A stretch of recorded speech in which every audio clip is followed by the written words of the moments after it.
नमस्कार मंडळी, मी आज तुम्हाला स्वामींचे एका छोट्याशा भक्ताबद्दलचा थोडासा अनुभव शेअर करणार आहे। तर स्वामींची एक छोटीशी भक्त असते। तिचा भाऊ देवेश नावाचा भाऊ असतो। तिच्यापेक्षाही लहान असतो, परंतु त्या दोघांना आई वडील नसतात। त्यांना त्यांचे काका काकू सांभाळतात, परंतु आई वडिलांशिवाय कोणीही कोणाचं नसतं। अशा वेळेस फक्त स्वामी त्यांचे असतात, परंतु शेवटी जे प्रारब्धामध्ये लिहिलेले भोग असतात ते भोगल्याशिवाय त्यातून सुटका नसते।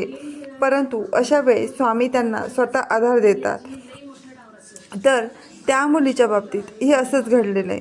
ती आपल्या काका काकूंकडे असते, परंतु काका काकू तिला अगदी मोलकरासारखे वागवतात। त्यांना खाऊ पिऊ घालतात, ते सर्व शिळपाकं खातात, शिळपाकं खाऊन दिवस घालवतात। अशा वेळेस तिची खूप बिकट परिस्थिती असते। ते स्वामीसुद्धा बघत असतात, परंतु थोडा दिवस त्यांचे जे भोग असतात तोपर्यंत स्वामी ते बघूनही काही करू शकत नव्हते। हळूहळू स्वामी ते मोठे होत जातात। त्यावेळेस स्वामी स्वतः त्या घरामध्ये त्या मुलीचे मामा म्हणून त्यांच्यासोबत राहतात।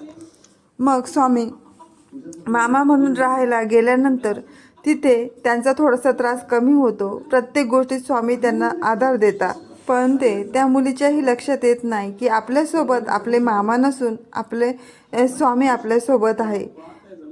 शेवटची वेळ जेव्हा येते त्यावेळेस तिला कळतं। तिच्या भावाला हृदयाचं दुखणं असतं। अशा वेळेस तो खूप बिकट अवस्थेतून जात असतो।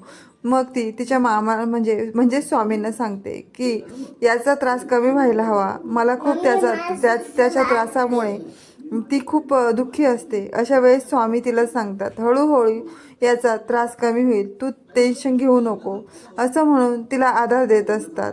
परंतु हे तिला स्वामीच आधार देतात हे कळत नाही। मग तिचे भोग संपत चालतात। अशा वेळेस एक दिवस तिच्या भावाचे अतिशय छातीत दुखायला लागतं। मग ती त्यावेळेस तिचे मामा आणि ते दोघं जणही जेवत असतात। त्यावेळेस स्वामी त्याच स्वरूपात स्वामी सांगतात, तू जा आणि वैद्याला घेऊन ये। ती वैद्याकडे जाते। त्यावेळेस स्वामीच्याच रूपामध्ये वैद्य तिथे असतात, परंतु ते तिच्या लक्षात येत नाही। जे नेहमीचे वैद्य असतात ते तिला तिथं न दिसता वेगळेच वैद्य दिसतात। ती त्यांना म्हणते, तुम्ही हे कुठलं औषध देणार?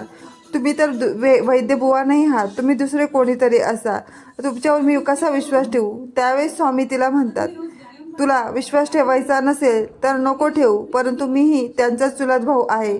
तुला हे औषध घेऊन जाऊन त्या बाळाला तुझ्या भावाला लाव, नाहीतर त्याला स्वतः इथे घेऊन ये। परंतु त्यांच्यावर विश्वास न ठेवता ती परत येते आणि आपल्या मामांना अशी झालेली हकीकत सांगते। त्यावेळेस स्वामी तिला सांगतात की तू मागे न फिरता तू घेऊन जा, त्याला तिथे घेऊन जा, ते बरं करतील, थोडासा विश्वास ठेव। ती स्वामींच्या सांगण्यावरून तिथे घेऊन जाते, तर प्रत्यक्षात तिथे स्वामी असतात हे त्यांच्या लक्षात नाही येत। हळूहळू चालत जाऊन तिथे जाता क्षणी तो मूर्छेहून खाली पडतो। त्यावेळेस ती खूपच घाबरते।